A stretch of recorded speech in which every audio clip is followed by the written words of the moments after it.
नमस्कार, जागते रहो में आपका स्वागत है। मैं हूं आपके साथ शिखा शर्मा। जागते रहो में सबसे पहले बात करेंगे उस खतरे की जो लगातार पैर पसारता जा रहा है। देश में कोरोना का खतरा लगातार बढ़ता जा रहा है। दिल्ली और मुंबई जैसे राज्यों की बात करें तो हर दिन 20,000 केस सामने आ रहे हैं, यानी कि हर दिन अगर बात करें तो लगभग दुगने केस हो रहे हैं। और भी राज्य जो हैं वहां पर भी तेजी से कोरोना फैलता जा रहा है। और सबसे बड़ी चुनौती यह है कि ओमाइक्रॉन के केसेस भी बढ़ते जा रहे हैं। वहीं आपको बता दें कि दिल्ली में वीकेंड कर्फ्यू लगा हुआ है और साथ ही साथ राजस्थान में भी वीकेंड कर्फ्यू लगा दिया गया है। हालांकि दिल्ली के सीएम अरविंद केजरीवाल ने कहा है फिलहाल लॉकडाउन का कोई विचार नहीं है।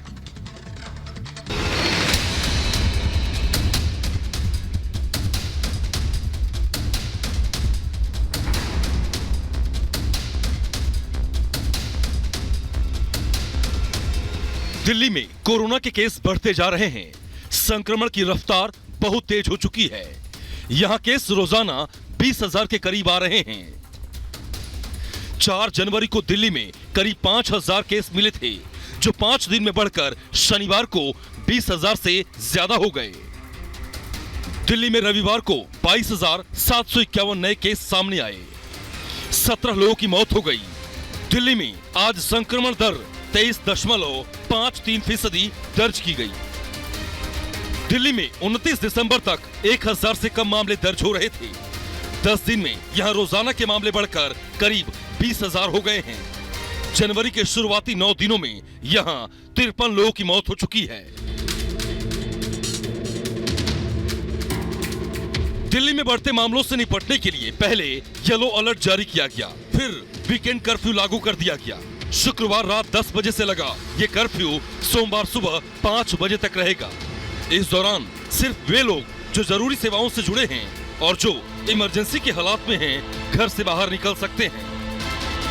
दिल्ली में वीकेंड कर्फ्यू का आज दूसरा दिन है और आपको बताना चाहेंगे कि जिस तरीके से आज प्रकाश पर्व है तो ऐसे में गुरुद्वारे में मत्था टेकने की अनुमति दी गई, लेकिन इसके साथ ही दिल्ली में यातायात में कमी देखने को मिली है। लोग ट्रैफिक तो यहाँ पर लोग निकल रहे हैं धीरे धीरे, लेकिन उस हिसाब से अगर हम यहाँ पर अमूमन सड़क की ओर देखें तो उतना ट्रैफिक नहीं है। जिनको जरूरत नहीं है कहीं आने जाने की तो उनसे पुलिस सख्ती से पूछताछ भी कर रही है। जैसे किसी को अगर एयरपोर्ट की ओर जाना है, ट्रैवलिंग करनी है, तो उनको टिकट्स देखने के बाद उन्हें आगे जाने की अनुमति दी जा रही है। ये वही व्यस्तम चौराहा है इंडिया गेट का जो हमेशा ट्रैफिक से खचाखच होता है, लेकिन इस वक्त यहाँ पर आप देख सकते हैं कि इक्का दुक्का गाड़ियां दिखाई दे रही हैं, बहुत ज्यादा गाड़ियां नहीं है। तो कहीं ना कहीं कह सकते हैं कि जो कर्फ्यू लगाया गया है वीकेंड पे वो सफल होता हुआ नजर आ रहा है। बढ़ते मामलों के चलते कई पाबंदियां लगाई गई हैं। हालांकि दिल्ली के सीएम अरविंद केजरीवाल ने फिलहाल लॉकडाउन लगाने से इनकार किया है। सोमवार को डीडीएमए की बैठक में कुछ नए कदमों पर चर्चा हो सकती है। हम लॉकडाउन नहीं लगाना चाहते, लॉकडाउन नहीं लगेगा अगर आप मास्क पहनोगे तो। मास्क पहन के घर से बाहर निकलो, मास्क पहन के चारों तरफ घूमो। अगर ज़रूरत ना पड़े तो घर से बाहर ना ही निकलो, अभी थोड़े दिन कोई ज़रूरी नहीं है, लेकिन मास्क पहनना बहुत ज़रूरी है। सोशल डिस्टेंसिंग बहुत ज़रूरी है। हालांकि वीकेंड कर्फ्यू के चलते लगाई गई पाबंदियों से लोगों को थोड़ी दिक्कतें हो रही हैं। काम कहाँ मिल रहा है, सब चीज बंद हो गया। लेबर वाला भी काम खोजने गए तो वही नहीं मिल रहा, कंपनी बंद कर रखा है। लॉकडाउन का भूखे मर रहे सब। जैसे आए वैसे चले जाएंगे, बढ़ने का चांस है, घटने का तो कोई चांस नहीं है। हम लोग 100% कोविड प्रोटोकॉल का पालन करते हैं। हमारा वर्कफोर्स और इवन जो ऑनर्स हैं सबका 100% वैक्सीनेशन हो गया है।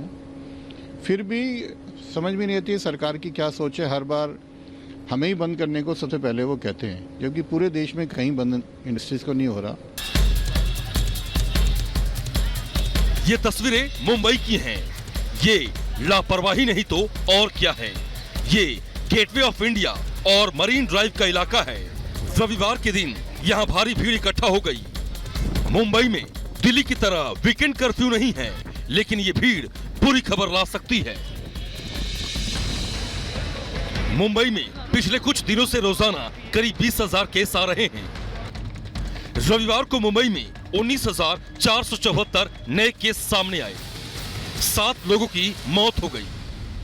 मुंबई में कोविड के केसेस लगातार बढ़ते हुए दिखाई दे रहे हैं, जहां कल 15,000 से ज़्यादा कोविड-19 के पॉजिटिव केसेस आए थे। वहीं पर अगर इन पिछले 24 घंटे की बात करें, जो आंकड़े बीएमसी की ओर से दिए गए हैं, जहां 19,470 से ज़्यादा कोविड-19 के पॉजिटिव केसेस सिर्फ एक दिन में सामने आए हैं।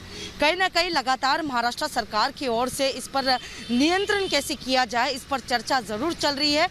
और कल ही महाराष्ट्र सरकार की ओर से रिस्ट्रिक्शंस के नए गाइडलाइंस दिए गए, जहां अब पूरे महाराष्ट्र में सुबह 5 बजे से लेकर रात के 11 बजे तक 5 से अधिक लोगों को जो है ग्रुप में खड़े रहने की अनुमति नहीं है। लगातार जिस तरीके से केस बढ़ते जा रहे हैं, बीएमसी लगातार इस पर टास्क फोर्स के साथ मीटिंग करते हुए दिखाई दे रही है और कोविड पर किस तरीके से इस बढ़ते हुए केस को लेकर किस तरीके से नियंत्रण ली जाए, इस पर लगातार डिस्कशन जारी है। मुंबई समेत महाराष्ट्र के कई हिस्सों में कोरोना के केस लगातार बढ़ते जा रहे हैं। संक्रमण की रफ्तार के बीच महाराष्ट्र में नई पाबंदियां लागू कर दी गई हैं।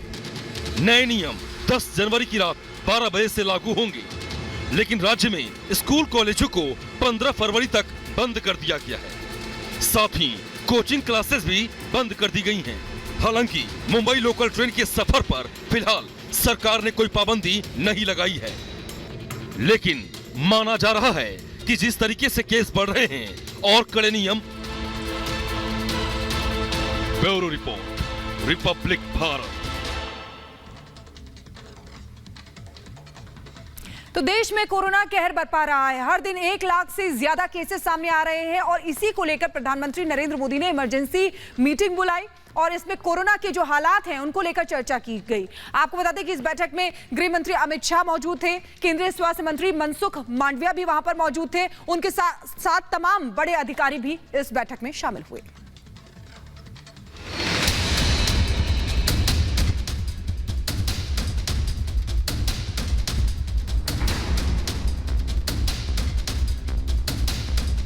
भारत में कोरोना की तीसरी लहर आ चुकी है। देश में कोरोना महामारी की तीसरी लहर में संक्रमण का आंकड़ा 1.5 लाख को पार कर गया है। रविवार सुबह तक संक्रमण के 1,59,424 केस सामने आए हैं। 327 लोगों की मौत हो गई है। लगातार बढ़ रहे कोरोना के मामलों को देखते हुए पीएम मोदी ने इमरजेंसी मीटिंग की। यह मीटिंग वर्चुअल तरीके से की गई। समीक्षा बैठक में गृह मंत्री अमित शाह, केंद्रीय स्वास्थ्य मंत्री मनसुख मांडविया, कैबिनेट सचिव राजीव गाबा, गृह सचिव अजय भल्ला, स्वास्थ्य सचिव राजेश भूषण, आईसीएमआर के डीजी समेत कई अधिकारी शामिल हुए। बताया जा रहा है कि पीएम ने हालात की गंभीरता से निपटने के लिए कुछ निर्देश दिए हैं। जिला स्तर पर जरूरी स्वास्थ्य सुविधाएं हो, बच्चों के लिए वैक्सीनेशन की प्रक्रिया तेज करने को कहा है। वायरस तेजी से रूप बदल रहा है, इसके चलते वैज्ञानिक रिसर्च आगे बढ़ाने की बात कही है। वैक्सीन और जीनोम सीक्वेंसिंग की जरूरत पर जोर दिया है। गैर कोविड बीमारियों के इलाज में रुकावट न आए, इसके निर्देश दिए हैं। टेलीमेडिसिन को बढ़ावा देने की बात की, जिससे दूर दराज के लोगों को भी स्वास्थ्य संबंधी सलाह मिले। उन्होंने अधिकारियों से इस संबंध में राज्यों के साथ समन्वय बनाए रखने को कहा है। राज्यों के सीएम के साथ बैठक बुलाए जाने को कहा है। पीएम ने एक बार फिर कोरोना प्रोटोकॉल का पालन करने को कहा, यानी मास्क लगाएं, सामाजिक दूरी बनाएं। इससे पहले पीएम मोदी 26 नवंबर और 22 दिसंबर को कोरोना के हालात की समीक्षा कर चुके हैं। दोनों ही मीटिंग में पीएम ने टेस्टिंग, ट्रैकिंग और ट्रीटमेंट पर जोर दिया था। उन्होंने दवाइयों और ऑक्सीजन की उपलब्धता को लेकर भी निर्देश दिए थे। Bureau report, Republic Bharat. और प्रधानमंत्री नरेंद्र मोदी की सुरक्षा में चूक का मामला अब सुप्रीम कोर्ट पहुंच चुका है। कल उसकी सुनवाई होनी है। आपको बता दें कि सुप्रीम कोर्ट ने इससे पहले पंजाब और हरियाणा के रजिस्ट्रार जनरल को यात्रा के जितने भी रिकॉर्ड हैं उनको सुरक्षित रखने का निर्देश भी दिया है और जहां पर ये काफिला रुका था वहां की चेकिंग भी की जा रही है।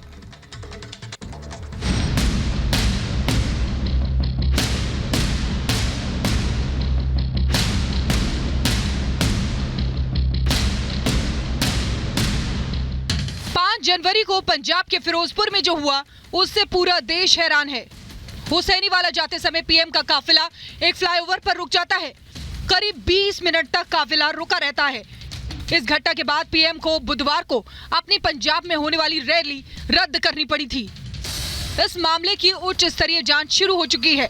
सुप्रीम कोर्ट में भी इसकी सुनवाई हो रही है।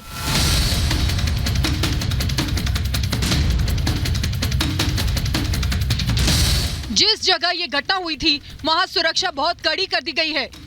गाड़ियों की सघन जांच हो रही है क्योंकि ये इलाका पाकिस्तान सीमा के बेहद करीब है और सुरक्षा एजेंसियां ये अंदेशा जता चुकी हैं कि पीएम की यात्रा पर आतंकियों की नजर थी।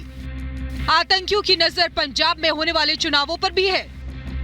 प्रधानमंत्री नरेंद्र मोदी फिरोजपुर में जनसभा के लिए आने वाले थे, लेकिन उससे ठीक पहले उनके काफिले को 20 मिनट तक रोका जाता है और फिर उसके बाद शुरू हो जाती है सियासत और सवाल खड़े हो जाते हैं प्रशासनिक व्यवस्थाओं को लेकर। इस वक्त हम फिरोजपुर में उसी फ्लाईओवर के पास मौजूद है। मैं चाहूंगा कैमरा पर्सन से वो तस्वीरें दिखा। देखिए, यहीं से वो फ्लाईओवर की शुरुआत हो जाती है जहां पर पीएम नरेंद्र मोदी का काफिला जो था एसपीजी के जवानों के साथ तकरीबन 20 रुका रहा था। यहाँ से पियाना गांव तक जाता और यही वो जगह है जहां पर कुछ लोग जो थे वो पीएम के काफिले के आसपास आ गए थे और सुरक्षा में से एक बड़ी चूक माना गया था। लेकिन एक बड़ा डेवलपमेंट ये है कि यहाँ पर तमाम जो गाड़ियां हैं उन्हें रोककर आज सघन चेकिंग चलाई जा रही है। खास बात यह है कि गाड़ियों को रोककर पूरी तरह से खोलकर उसकी चेकिंग की जा रही है और फिर उसके बाद पुलिस प्रशासन जो है उसे आगे जाने की इजाजत दे रहा है। अब मैं आपको दिखाऊंगा कि देखिए, अभी जिस तरीके से गाड़ियां आ रही हैं, गाड़ियों को रोका जा रहा है और फिर उन गाड़ियों की सघन तलाशी ली जा रही है। ये तस्वीरें अपने आप में खास है और ये बताता है कि किस तरीके से यहाँ पर कुछ न कुछ हलचल, कुछ न कुछ डेवलपमेंट जरूर है। देखिए, खास बात यह भी है कि चुनाव की घोषणा हो चुकी है, उस लिहाज से भी यहाँ पर रूटीन चेकअप जो है वो आगे बढ़ाने की बात की जा रही है। इस मामले की कई स्तर पर जांच होनी है। पंजाब सरकार ने हाई लेवल कमेटी बनाई है। गृह मंत्रालय पहले ही पंजाब सरकार से विस्तृत रिपोर्ट मांग चुका है। गृह मंत्री अमित शाह कह चुके हैं कि ऐसी घटना को स्वीकार नहीं किया जा सकता और इस मामले में जवाबदेही तय की जाएगी। जांच के लिए गृह मंत्रालय ने 3 सदस्यीय हाई लेवल कमेटी बनाई है, जिसने घटनास्थल पर जाकर पूरी जानकारी ली है, पूरे घटनाक्रम को समझने की कोशिश की है। सोमवार को सुप्रीम कोर्ट में सुनवाई। इस मामले की सुनवाई सुप्रीम कोर्ट में भी हो रही है। पहली सुनवाई शुक्रवार को हुई थी। सुप्रीम कोर्ट ने शुक्रवार को पंजाब और हरियाणा हाई कोर्ट के रजिस्ट्रार जनरल को यात्रा से संबंधित रिकॉर्ड सुरक्षित करने का निर्देश दिया है। कोर्ट ने पंजाब, केंद्र और राज्य एजेंसियों को रजिस्ट्रार जनरल के साथ सहयोग करने और पूरे रिकॉर्ड तुरंत उपलब्ध कराने का निर्देश दिया है। इस मामले की अब कल फिर सुनवाई होनी है। 5 जनवरी की है घटना। पीएम के काफिले में लगी थी सेंध। ये घटना बुधवार 5 जनवरी की है, जब पीएम मोदी की पंजाब के फिरोजपुर में रैली थी। वो सुबह बठिंडा पहुंचे और उन्हें खराब मौसम के कारण सड़क मार्ग से फिरोजपुर के हुसैनीवाला के लिए निकलना पड़ा। वो वहां शहीद स्मारक जा रहे थे, लेकिन हुसैनीवाला से कुछ पहले ही कुछ प्रदर्शनकारियों ने फ्लाईओवर का रास्ता रोक रखा था। इसके चलते करीब 20 मिनट तक पीएम का काफिला फंसा रहा। इसके बाद प्रधानमंत्री के काफिले को वापस लौटना पड़ा। उनकी फिरोजपुर की रैली रद्द कर दी गई। इस घटना के पीछे किसकी चूक थी, क्या साजिश थी, इसकी जांच चालू है। Bureau report, Republic Bharat. और इधर पीएम की सुरक्षा में चूक पर पंजाब के सीएम चन्नी के एक बयान से सियासी बवाल खड़ा हो गया है। बीजेपी कांग्रेस पर हमलावर है और कांग्रेस बचाव की मुद्रा में आ गई है। दरअसल चन्नी ने यह कहा है कि पीएम की सुरक्षा में जो चूक हुई है उसको लेकर उन्होंने प्रियंका गांधी वाड्रा को इस बात की जानकारी दी थी। अब बीजेपी सवाल कर रही है कि प्रियंका ऐसे कौन से संवैधानिक पद पर हैं जिसकी वजह से उनको ये जानकारी दी गई।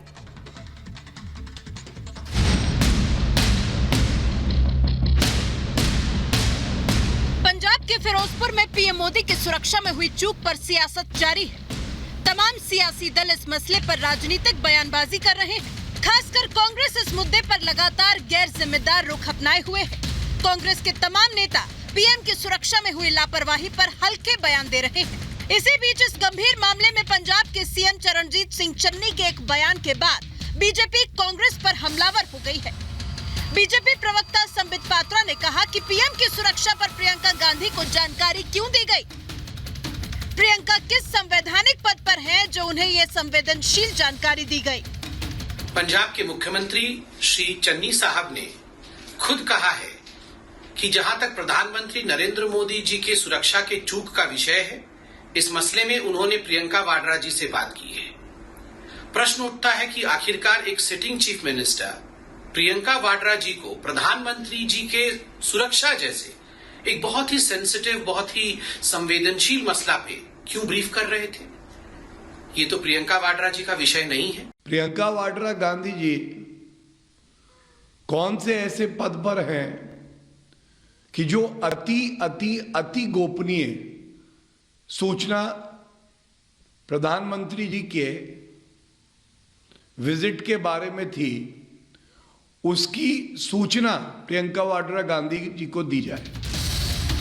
दरअसल सीएम चन्नी ने कहा था कि पीएम की सुरक्षा सेंध मामले में उनकी प्रियंका गांधी से बातचीत हुई और उन्हें फिरोजपुर में जो कुछ भी हुआ उसके बारे में जानकारी दी थी। चन्नी ने यह भी कहा कि पीएम की जान को पंजाब में कोई खतरा नहीं था, वो यहाँ पूरी तरह सुरक्षित थे।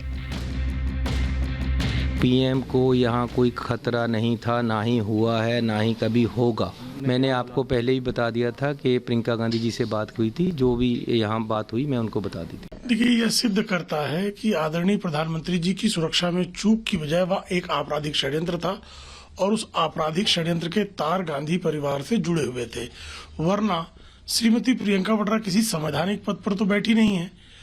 मुख्यमंत्री जैसा व्यक्ति जिसके पास राज्य की सुरक्षा का दायित्व है, वह आदरणीय प्रधानमंत्री जी की सुरक्षा के संदर्भ में श्रीमती प्रियंका वाड्रा को ब्रीफ क्यों कर रहा है? चन्नी के बयान पर बीजेपी के हमले के बाद कांग्रेस बचाव में उतर आई है। कांग्रेस नेता संदीप दीक्षित ने कहा कि चन्नी ने प्रियंका को ब्रीफ किया, पर कोई राजनीतिक चर्चा ही हुई होगी। वहीं इस मुद्दे पर दूसरे दल भी कांग्रेस पर सवाल उठा रहे हैं। बात सही है ना मुख्यमंत्री की, लेकिन देखिए क्या है कि बीजेपी का तो एक काम है हर चीज का राजनीतिकरण कर देना, और जब वो दिखता है कि उनकी जमीन फिसल रही है और चुनाव में वो बुरी तरह हार रहे हैं तो वो इस तरह के हथकंडे अपनाते हैं।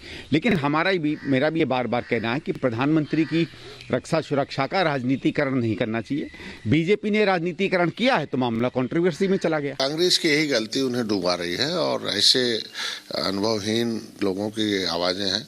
प्रधानमंत्री, देश के प्रधानमंत्री जनता के दिल होते हैं और उनके साथ इस तरीके का घटना करना ये निंदनीय है। और किस हैसियत प्रियंका गांधी सरकार भी जांच होती है तो जांच रिपोर्ट अधिकारियों को दी जाती है, उसको छुपाने के लिए उन्होंने प्रियंका को दिया, जो गलत है।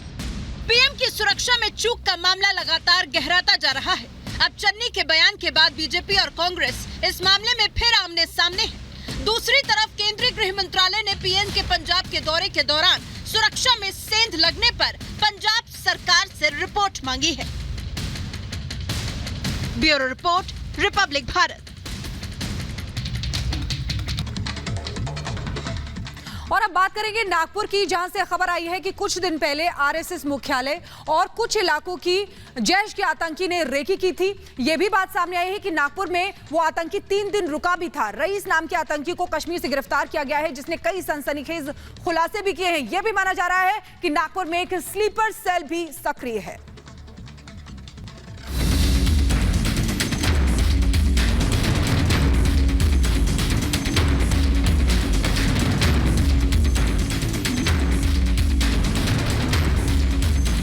क्या नागपुर अब आतंकियों के निशाने पर है?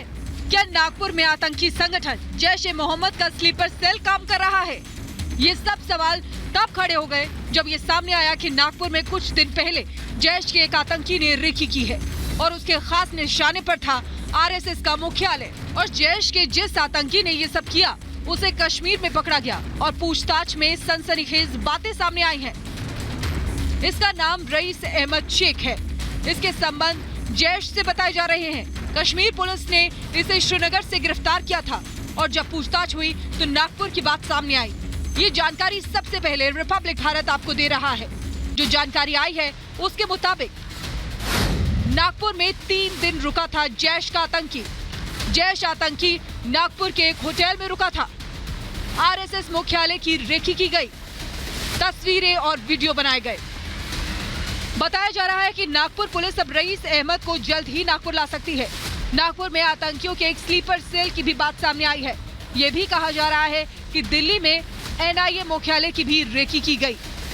नागपुर के आरएसएस हेडक्वार्टर में किए गए रेकी के मामले में अब रिपब्लिक भारत के पास एक एक्सक्लूसिव इंफॉर्मेशन जो हमारे सूत्र से बताए गए हैं कि जो जैश-ए-मोहम्मद के टेररिस्ट नागपुर में 3 दिन के लिए यहां पर ठहरे थे, वहीं पर आरएसएस के हेडक्वार्टर साथ ही स्मृति भवन जो कि हरिद्वार में है वहां पर रेकी की गई थी। इतना ही नहीं, लेकिन आरएसएस हेडक्वार्टर और स्मृति भवन के कुछ फोटोग्राफ्स और वीडियोस भी निकाले गए हैं। हालांकि अब ये तक बता रहे हैं कि एक शख्स को जो कश्मीर से अरेस्ट किया गया है, जिसका नाम रईस अहमद शेख, उससे ऑलरेडी नागपुर क्राइम ब्रांच की ओर से क्वेश्चनिंग की गई है, उसे इंट्रोगेट किया गया है और अब जल्दी नागपुर पुलिस ये प्रयास कर रही है कि उसको जल्द से जल्द नागपुर लाया जाए। क्या आतंकी एक बार फिर भारत के खिलाफ कोई बड़ी साजिश रच रहे हैं? पाकिस्तान में बैठे आतंकियों के निशाने पर क्या संघ है? ये सामने आया है कि नागपुर में राष्ट्रीय स्वयंसेवक संघ के कार्यालय की जैश ए मोहम्मद के आतंकी ने रेकी की है और यहाँ की तस्वीरें भी ली गई हैं। ये सामने आ रहा है कि पाकिस्तान फिर कोई साजिश रच रहा है।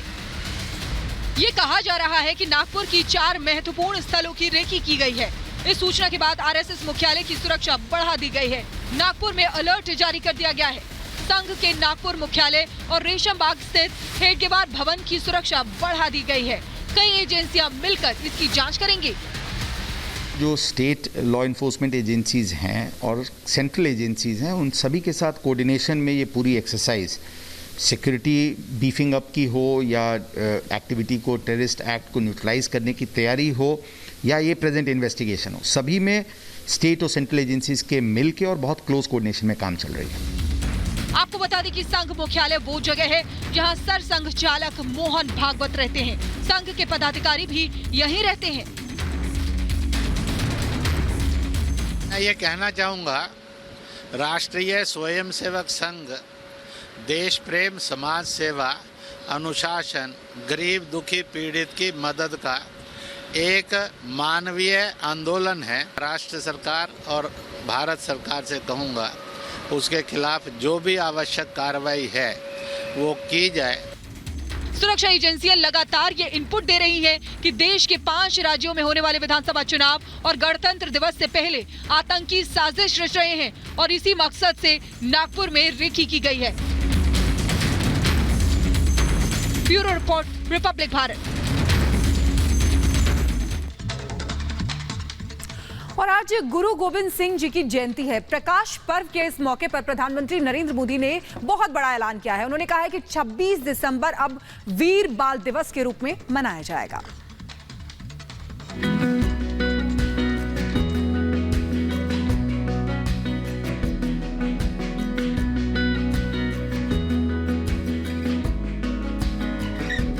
रविवार को सिखों के 10वें गुरु गोविंद सिंह का प्रकाश पर्व मनाया गया। कोरोना संकट के बीच लोग एहतियात के बीच प्रकाश पर्व मनाते दिखे। दिल्ली में वीकेंड कर्फ्यू है, लेकिन प्रकाश पर्व पर गुरुद्वारे में मत्था टेकने जाने की अनुमति मिली। इस अवसर पर पीएम मोदी ने एक बड़ी घोषणा की। उन्होंने गुरु गोविंद सिंह के साहिबजादों की शहादत को नमन किया और कहा कि इस साल से दिसंबर की 26 तारीख को अब वीर बाल दिवस मनाया जाएगा। उन्होंने कहा कि ये साहिबजादों के साहस के लिए एक सच्ची श्रद्धांजलि है। पीएम ने ट्वीट करते हुए लिखा कि गुरु गोविंद सिंह जी की जयंती के प्रकाश पर्व के मौके पर मुझे ये बताकर बहुत खुशी हो रही है कि अब दिसंबर की 26 तारीख को भारत वीर बाल दिवस मनाएगा।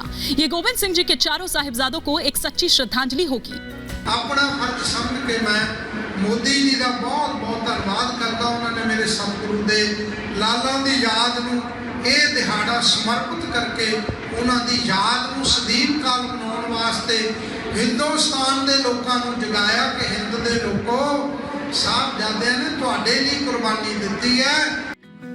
गुरु गोविंद सिंह के परिवार ने धर्म की रक्षा के लिए शहादत दी थी। मुगलों से लड़ाई में 4 बेटे शहीद हो गए थे। 2 बेटों को जिंदा दीवार में चिनवा दिया गया था। वीर बाल दिवस उसी दिन मनाया जाएगा जिस दिन साहिबजादा जोरावर सिंह जी और साहिबजादा फतेह सिंह जी की शहादत हुई थी। इस फैसले का चारों ओर समर्थन हो रहा है। गृह मंत्री अमित शाह ने ट्वीट किया कि देश व धर्म की रक्षा के लिए 4 साहिबजादों व माता गुजरी का अतुलनीय बलिदान व राष्ट्रभक्ति देश की धरोहर है। आज गुरु गोविंद सिंह जी के प्रकाश पर्व पर नरेंद्र मोदी जी द्वारा साहिबजादे के बलिदान दिवस 26 दिसंबर को वीर बाल दिवस के रूप में मनाने के निर्णय का हृदय से स्वागत करता हूं।